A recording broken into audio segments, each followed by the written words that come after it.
सुबह के 7 बज गए हैं माँ जी, और वो महारानी अभी तक उठकर नहीं आई है।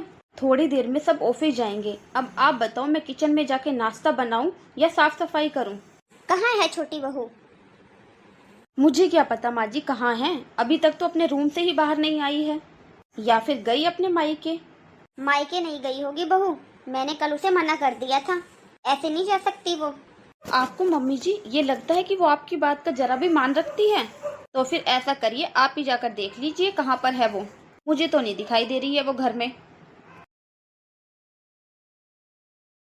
काजल कहाँ पर है? मम्मी, वो उसके पापा की तबीयत ज्यादा खराब हो रही थी, इसलिए वो अपने मायके गई है। आज वो अपने पापा को हॉस्पिटल लेकर जाएगी। मतलब तूने परमिशन दी है उसको मायके जाने के लिए? हाँ मम्मी, वो पापा की ज्यादा तबीयत खराब थी, इसलिए जाना जरूरी था। वाह बेटा वाह, तुझे अपने ससुराल वालों की तो इतनी फिक्र है, और यहाँ अपने माँ बाप की जरा भी चिंता नहीं है। उसे तो हम लोगों से कोई मतलब है नहीं, लेकिन तेरे को तो याद होगा कि आज तेरे भतीजे का जन्मदिन है, गोलू का जन्मदिन है आज। हाँ, आप चिंता मत करो, शाम तक आ जाएगी काजल। और वैसे भी मैं तो हूँ ना यहाँ पर। मैंने गोलू के लिए बहुत अच्छा सरप्राइज प्लान किया है। देवर जी, काजल के सामने पहला जन्मदिन था गोलू का। मैंने भी काजल की वजह से ही सोचा था कि काजल के सामने इसका पहला जन्मदिन है, इसलिए अब की बार बहुत अच्छे से जन्मदिन मनाऊंगी। वरना कब आते हैं मेरे मायके वाले। देवर जी, आप बहुत शरीफ हो, आपको दुनियादारी का कोई ज्ञान नहीं है। आपकी पत्नी जितनी सीधी दिखती है ना, उतनी वो है नहीं। उसे पता था आज घर में मेहमान आएंगे, घर में काम थोड़ा ज्यादा होगा, इसलिए काम से बचने के लिए सुबह सुबह निकल गई, अपने पापा की बीमारी का बहाना लगाकर। और जबकि कल मैंने उसे मना किया था नहीं जाना, फिर भी वो दौड़ी दौड़ी चली गई। उसकी सारी जिम्मेदारियां अपने माँ बाप के लिए ही हैं, ससुराल वालों के लिए कोई जिम्मेदारी नहीं है। और जब मैंने मना कर दिया था तो तूने परमिशन कैसे दी बेटा? इसका मतलब मेरी बात की कोई अहमियत ही नहीं है। जब मेरा बेटा ही मेरी बात नहीं मानता तो बहू तो तब मानेगी। अपनी पत्नी के सामने बहुत इज्जत रख रहा है बेटा तू मेरी। मम्मी, कैसी बातें कर रही हो आप? उसके पापा की तबीयत बहुत खराब है। रात को रो रही थी उसकी मम्मी। वो तो मुझे भी कह रही थी साथ में चलने के लिए। मुझे आज ऑफिस में भी थोड़ा काम था, और आज गोलू का बर्थडे भी है, मैंने इसलिए मना कर दिया। आप ही बताओ मम्मी, काजल के अलावा उसके मम्मी पापा का है कौन? अगर वो उनका ध्यान नहीं रखेगी, वो उनकी सेवा नहीं करेगी, तो कौन करेगा? इसीलिए मना किया था मैंने, इसीलिए मना किया था कि मुझे वो लड़की बिल्कुल पसंद नहीं है। मत कर उससे शादी। उसका बहन ना भाई, घर ना परिवार, कौन करता है ऐसी लड़की से शादी? लेकिन तेरे पापा ने और तूने मेरी एक नहीं चलने दी। अब देख ले तू नतीजा। उसे अपने घर परिवार से कोई मतलब नहीं है, बस अपने माँ बाप की चिंता रहती है उसे। तू बता, 1 साल होने को आया है तुम्हारी शादी को, कभी सोचा है उसने परिवार आगे बढ़ाने के लिए? मैं सच बता रही हूँ बेटा, वो तो तेरी भी सगी नहीं है, हमारी तो क्या होगी। देवर जी, मैं भी इस घर की बहू हूँ। आप बताइए, 8 साल में अगर मैंने अपनी जिम्मेदारी ना निभाई हो तो? यहाँ तक कि मैं तो आपके कपड़े भी धोती थी, प्रेस भी करती थी। लेकिन आप खुद बताइए, मैंने कभी आपके या आपके बड़े भाई के कपड़े धुलवाए हैं आपकी पत्नी से? क्यों? उससे तो घर के ही काम नहीं होते, कपड़े तो वो तब धोएगी। लेकिन देवर जी, मैं भी इंसान हूँ, मैं भी थक चुकी हूँ घर के काम कर करके, अब नहीं होता मुझसे। अरे मैं भी इस घर की बहू हूँ, नौकरानी नहीं। आज मेरे मायके वाले आएंगे, सब पूछेंगे कहाँ है मेरी देवरानी। अगर मैं सबको सच बताऊंगी ना, तो इसमें आप सबकी ही बदनामी है। इसे हमने जाने के लिए मना तो नहीं किया था ना देवर जी, बस आज आज रुकने के लिए कहा था। वो इतना भी नहीं कर सकती हम लोगों के लिए? 1 मिनट रुको मम्मी, काजल का फोन आ रहा है। हेलो काजल। आप आ जाओ, बापूजी नहीं रहे, आ जाइए आप। क्या? हम हॉस्पिटल से घर जा रहे हैं, आप घर ही आ जाओ। काजल, मैं अभी आता हूँ। मुझे तो पहले ही पता था, पीछे पीछे तुझे भी बुलाएगी वो। अरे बस करो मम्मी, बहुत हो गया तुम्हारा। उसके पिताजी नहीं रहे अब, वो इस दुनिया में नहीं रहे। क्या? लेकिन आपको किसी के दुख तकलीफ से कोई मतलब नहीं है। आपको जन्मदिन मनाना है ना मम्मी, आप बना लीजिए, मैं जा रहा हूँ वहाँ पर। इसका मतलब सच में समधी जी की तबीयत बहुत खराब थी। मैंने बहू को क्यों रोका? मैंने उसे इतना भला बुरा क्यों सुनाया? मैंने उसे कल जाने क्यों नहीं दिया? मुझसे बहुत बड़ी गलती हो गई। ये क्या हो गया माँ जी? एक काम करते हैं, देवर जी के आते ही हम उनसे माफी मांग लेंगे। वरना हम उनकी नज़रों में हमेशा हमेशा के लिए बुरे बन जाएंगे। तूने सही कहा बहू। अमित बहुत गुस्से वाला है, मुझे उसके गुस्से से बहुत डर लग रहा है अब।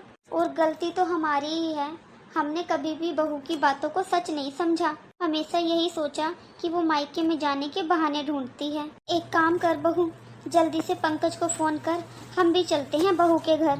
शायद अमित का गुस्सा थोड़ा शांत हो जाए। हाँ जी, आप सही कह रहे हो, चलो हम भी चलते हैं। काश मैं जल्दी आ जाती माँ और बापूजी को जल्दी हॉस्पिटल ले जाती। डॉक्टर ने तो साफ साफ बोल दिया, मैंने बापूजी को लाने में देर कर दिया।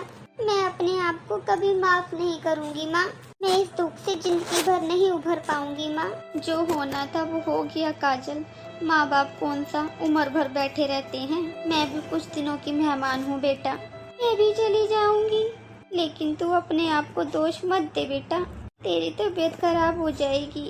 तेरी शादी हो गई है, तू अपने ससुराल पर ध्यान दे। हमारी चिंता मत कर बेटा, जो हो गया सो हो गया, भूल जा सब कुछ। नहीं मम्मी, मैं कुछ नहीं भूलूंगी, ना ही अब आपको अकेला छोड़ूंगी। अब मुझे कोई जिम्मेदारी नहीं निभानी, मुझे बस आपके साथ रहना है माँ। मैं बस आपका ध्यान रखूंगी, आपकी सेवा करूंगी, बस आपके साथ रहूंगी अब मैं। काजल, तुम अकेली नहीं हो, मैं भी तुम्हारे साथ हूँ। मैं भी तुम्हारे साथ मिलकर माँ का ध्यान रखूंगा। मैं जो गलती एक बार कर चुका हूँ मैं वो दोबारा नहीं करूँगा।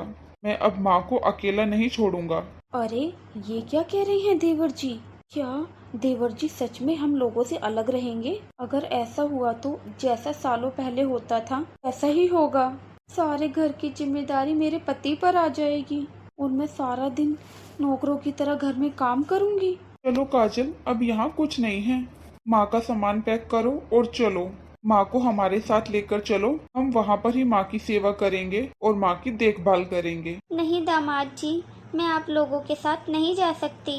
हमारे यहाँ पर बेटी के घर का पानी तक नहीं पीते, तो मैं बेटी के घर जाकर कैसे रह सकती हूँ? आप लोग मेरी चिंता मत करिए, मैं ठीक हूँ। माँ जी, आप ये किस जमाने की बातें कर रहे हो?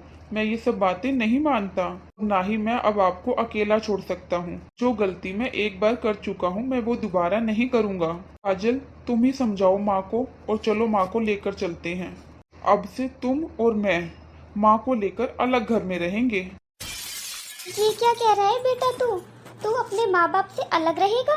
नहीं बेटा, बहू हमें माफ कर दे बहू, मुझे माफ कर दे बहू। मैं अपने किए पर बहुत शर्मिंदा हूँ बहू। सच में मुझे बहुत दुख है कि मैंने तेरी बात पर कभी यकीन नहीं किया। हाँ काजल, माफ कर दो हमें। सच में हम सब ने बहुत गलत किया है तुम्हारे साथ। बहू, एक बेटे को अपनी माँ से अलग मत करो।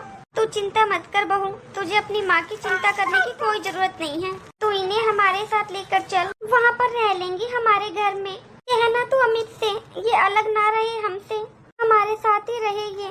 तू समधन जी को अपने साथ लेकर चल, तू इनकी सेवा करना खूब, लेकिन हमारे पास रहकर। माँ, आप अकेले कहाँ हो?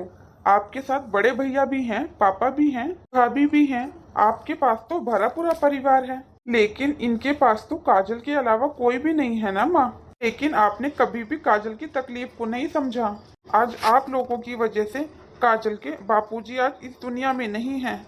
माँ जी को अकेला रहना पड़ रहा है। मेरा यकीन मान बेटा, मुझे नहीं पता था कि समधी जी की तबीयत इतनी खराब है। ये हमेशा कहती रहती थी कि पापा बीमार है, मम्मी बीमार है, तो मुझे लगा होगा ऐसे ही बीमार हैं। मैंने कभी नहीं सोचा था कि ऐसा कुछ हो जाएगा। हमें माफ कर दे बेटा, लेकिन घर छोड़ के मत जा। अरे हम तेरे बिना नहीं रह सकते, तू तो मेरी जान है बेटा। समधन जी, कोई कहीं नहीं जाएगा। आपका बेटा और आपकी बहू आपके पास ही रहेंगे। बेटा, अपनी माँ के साथ ऐसा व्यवहार करना सही नहीं है। और आप मेरी चिंता मत करिए, मैं अपना ध्यान रख लूंगी, मैं ठीक हूँ। आप जाइए, काजल को ले जाइए और अपने घर परिवार पर ध्यान दीजिए। नहीं मम्मी, मैं तो नहीं जाऊंगी। मैं बाप को छोड़कर कहीं भी नहीं जाऊंगी। समधन जी, मुझे माफ कर दीजिए। मुझे पता है मेरी गलती माफी के लायक नहीं है, पर हो सके तो मुझे माफ कर देना। पर मेरी आपसे हाथ जोड़कर प्रार्थना है, आप मेरे साथ चलिए। मेरी आपसे हाथ जोड़कर बस यही प्रार्थना है, आप हमारे साथ चलिए। मैं जो गलती कर चुकी हूँ उसका कोई पश्चाताप नहीं है, लेकिन आप हमारे साथ चलेंगी, हमारे वहाँ रहोगी तो खुश रहोगी। तो हो सकता है भगवान मुझे माफ कर दे। मुझे अपनी गलती सुधारने का एक मौका दीजिए समधन जी। हमारे साथ चलिए, वो भी तो आपकी बेटी का ही घर है ना समधन जी। प्लीज चलिए समधन जी।